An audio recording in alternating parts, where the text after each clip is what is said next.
Hi, my name's Kevin Bogle, and I'm a mindfulness meditation instructor. And I wanted to share a little bit about the path that I've been on to get me to this point.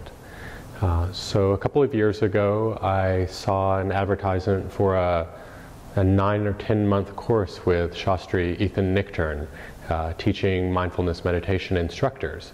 So it's a path of how to become a teacher.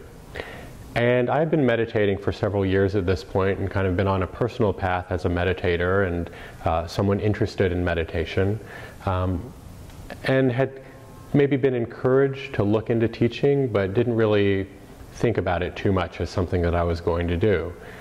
But for some reason, when I saw this advertisement, it kind of caught my attention.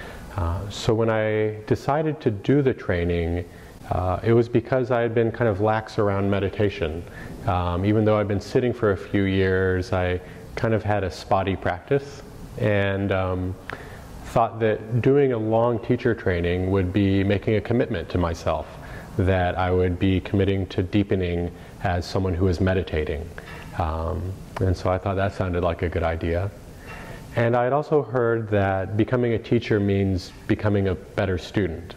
And so the idea of committing to not only sitting, but actually a path of study and a path of deepening my understanding of what mindfulness is, what teaching meditation is, and really kind of studying deeper the processes that underlie all this great stuff that I learned about as part of a personal path. What I really got out of the process of the several-month teacher training program I went to is kind of it's really invaluable. You know, of course, there's a technique of how to teach mindfulness, how to teach loving kindness, how to hold group discussions. There are all these really practical bits that are really important. But I think even more important than that was really connecting to other people in the community in this way. So the community of practitioners coming together as students. So there were small group meetings in which we had group discussions every couple of weeks over a video chat, or we'd meet in person and we'd discuss what we had been reading and studying. We'd ask each other questions and bounce ideas off one another. And over the period of the teacher training, there was a real cohesion that happened, where even several years later, the people that were in my class, we go and support each other and hear each other's talks in public. We go to art openings and go listen to music together and have game nights. So there's actually, you know, the Buddha talked about Sangha being a very important part of being on this path, and it's amazing how connected I got to the Sangha of people studying to be teachers. And then the other thing is having access to kind of a behind-the-scenes view of how senior teachers teach. What is they're thinking about? How do they prepare talks? And studying with Ethan in this way was really a wonderful way to kind of see the man behind the curtain, if you will, and kind of get a view into how he prepares and how he gives talks and what he's thinking about.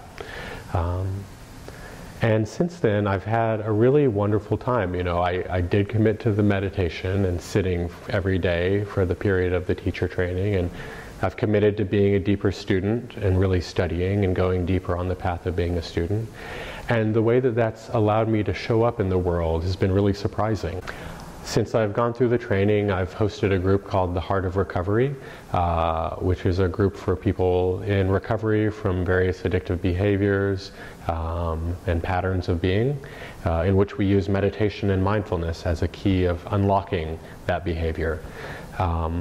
I hosted that for a year. I've looked at you know, teaching Dharma and teaching mindfulness in prisons. I've been invited to teach mindfulness at corporations as well. So showing up and kind of teaching in a work environment.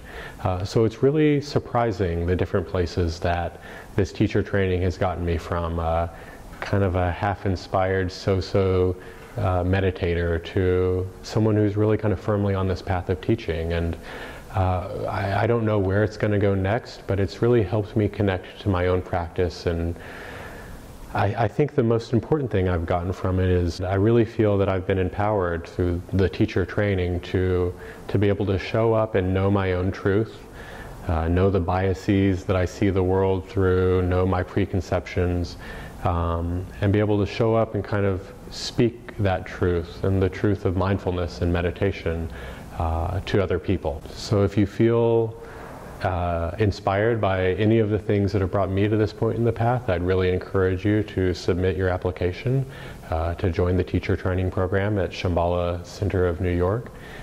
It's a wonderful opportunity, and yeah, it's changed my life.